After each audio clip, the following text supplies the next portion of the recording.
Have you ever wondered how individuals like Óscar Rivera become instruments of terror and violence in Nicaragua? The story of this member of Mara 18 is just one piece of the complex puzzle of organized crime in Latin America, from clandestine recruitment to the execution of their sinister plans. His path to crime reveals dark undercurrents, children of a web of corruption and chaos that threatens the stability of the region. Delve into this intriguing story and discover how the web of crime is woven on the streets of Nicaragua.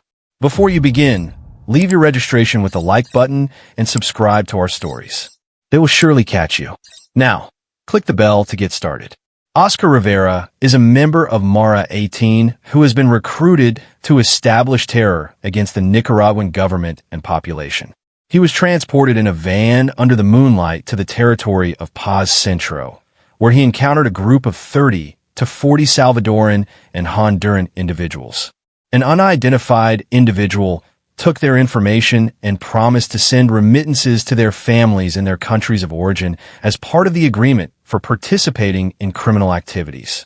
At that location, he received orders to obstruct vehicular traffic on various roads in the country, as well as to murder police officers, loot, and burn public buildings and private residences that were of interest to generate social pressure against the government. These terrorists traveled to several cities such as Leon, Chinandega, Managua, Carrizo, and Matagalpa to carry out their actions. Upon not receiving the agreed payment, he decided to return to Honduras and cross into Nicaragua to reach Costa Rica. However, due to non-compliance with the payment agreements, he was arrested along with other members. He was transferred back to Honduran territory and then returned to Nicaragua en route to Costa Rica. During his detention, he claimed to earn a weekly profit of 600 pesos for his involvement in drug trafficking. The individual captured by the police is being investigated for crimes such as murder, homicide, and organized crime, including his involvement in the murder of 7 members of the Mara Salvatrucha gang in different locations such as Charlotte, Italia, and the Valverde neighborhood. He has been involved in various confrontations with the Salvadoran police and has been arrested twice for homicide, extortion, and riots in that country. The intention of these activities by the gangs is to sow terror in Nicaragua to destabilize the government and foster hatred and violence in the country's streets.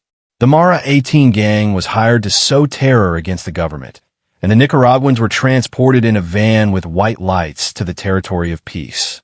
At the center where they met with approximately 30 or 40 Salvadoran and Honduran individuals, an unidentified individual took their information and promised to send remittances to their families in their countries of origin as an agreement for their participation in criminal activities. At that location, they received orders to obstruct vehicular traffic on several roads in the country, as well as to commit murders of police officers, looting, burning public buildings, private homes, and robbing and burning vehicles to generate social unrest against the government. To carry out these actions, the terrorists moved to several cities such as Leon, Chinandega, Managua, Carrizo, and Matagalpa. When they failed to make the payment, some decided to return to Honduras and cross Nicaragua to Costa Rica. However, when they did not receive the agreed-upon money, the detainee traveled back to Honduras and from there returned to Nicaragua to head to Costa Rica. During his detention, he claimed to have a weekly income of 600 pesos. Activities related to drug trafficking. The individual captured by the police is being investigated for crimes such as murder, homicide, and organized crime, including his involvement in the murder of 7 members of the Mara Salvatrucha gang in Charlotte, Italia, and the Valverde neighborhood. He has also been involved in clashes with Salvadoran police and has been arrested twice for homicide, extortion, and riots in that country. The purpose of these actions by the gangs is to sow terror in Nicaragua to destabilize the government, causing chaos and death in the streets of the country. Óscar Giovanni Rivera, an active gang member of the 18th Gang, spent his last 41 years and 8 months behind bars. This was the result of his involvement in a past criminal act where he raped employees of a telephone company and stole their belongings. It all happened when the V arrived with some colleagues were working to promote the company's services in the San Geronimo de Guapa canton, as explained by the head of the Apopa office, Carlos Herrera. The prosecutors from the Private Property and Intellectual Property Unit demonstrated that the responsibility of Óscar Rivera and 3 other gang members in the crimes of aggravated rape and aggravated robbery in real competition. This was provided for and punished in Articles 158 in conjunction with Article 162, Paragraph 6, and Articles 212 and 213, Paragraphs 2 and 3, respectively, of the Penal Code.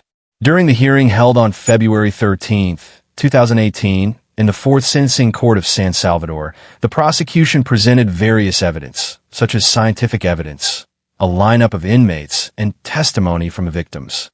According to the statements of the key victims, known as One Dos Gavilan Provides and Arazo, they were intercepted by 4 members of the 18 gang. 3 of them were minors. These individuals took them to a vacant lot where they sexually abused the women and robbed the men. After beating and intimidating them, the sentencing judge, after validating the evidence, issued a guilty verdict imposing a sentence on Roy. He is known for his participation in criminal acts of rape and robbery. This sentence serves as a stark reminder of why it is crucial not to fall prey to evil. His ruthless actions not only caused irreparable harm to his victims, but also earned him a sentence of 41 years and 8 months in prison. Óscar Rivera was known within his gang for his ability to recruit and train new members, in addition to participating in criminal activities. Rivera had a reputation within Mara 18 for being a charismatic and persuasive leader, capable of influencing others to join the gang and carry out his criminal objectives. His ability to recruit and organize other members made him stand out within the hierarchy of the gang. This story reminds us that every decision we make has consequences, and the path of evil only leads to destruction, both for oneself and for others. It is a reminder of the importance of cultivating values such as empathy, compassion, and respect for others. By staying on the path of kindness and integrity, we not only contribute to a better world for all, but also avoid falling into the abyss of evil and suffering. Rivera's story is a clear testament that evil never leads to anything good and urges us to reflect on our actions and their impact on the world around us.